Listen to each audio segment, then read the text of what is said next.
ئاوارە عەرەبەکانی کەمپەکانی ئیداری گەرمیان لەگەڵەوەی ناوچەکانیان ئازاد کراوە کەچی هێشتا لە کەمپەکان ماونەتەوە ئەگەرچی حەز بە گەڕانەوە دەکەن و بێزاریشن لە بارودۆخی ژیانی کەمپ بەڵام دڵنیانەبوون لە بارودۆخی ئاسایشی ناوچەکانی خۆیان وای کردووە لێرە بمێننەوە.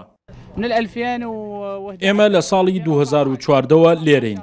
داواکانین لە حکوومەت بمانگەڕێنێتەوە بۆ ناوچەکانی خۆمان لە ڕووی معنەویەوە ماندوین هیلاچین بەڵام ئێمە ترسیشمانەیە کە گەڕاینەوە ناوچەکانی خۆمان ڕوبەڕووی مەرگ ببینەوە و دڵنیان نین لەو هێزانش کە لە ناوچەکانی خۆمانن.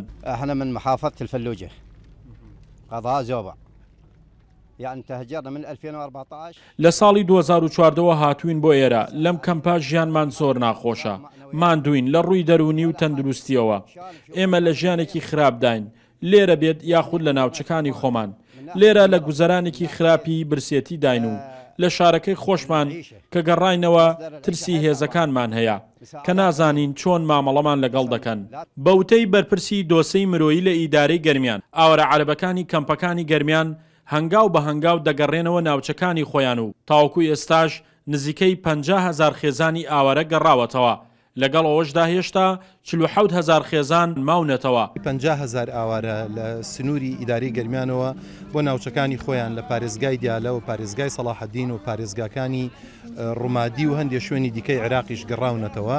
ئێستا ئێمە لە گەرمیان بە دیاریکراوی نزیکەی 47,000 ئاوارەمان ماوە لە دوو کامپەکەی سنووری ئیداری گەرمیانە نزیکەی 750 خێزان نیشتەجێن و لە دەرەوەی کامپەکانیشەوە ئەو ژمارەی ئەو ئاوارەیانە نیشتەجێن و ئاوارانەی کە گەڕاونەتەوە بە زۆری ئاوارەکانی ڕوومادی بوون و ئاوارەی هەندێک شوێنی پارێزگای دیالە گەڕاونەتەوە لەگەڵ هەندێک شوێنی پارێزگای سەلاحەدینە. کەمپەکانی سنووری ئیدارەی گەرمیان ئاوارە عەرەبەکانی پارێزگاکانی ئەنبار و دیالە و سەلاحەدین و مووسڵ و بابلی تێدایە ئەوان هەڕەشە و ئاگری شەڕی تیرۆرستانی داعش گەیاندنی بە ئێرە بەڵام دوای نەمانی داعشیش بە قسەی خۆیان مەرگ و ژیانی پڕ لە ترس و تۆقاندن هێشتا چاوەڕێیان دەکات. شاخەوان محەممەد، کورسات نیوز، کەلار.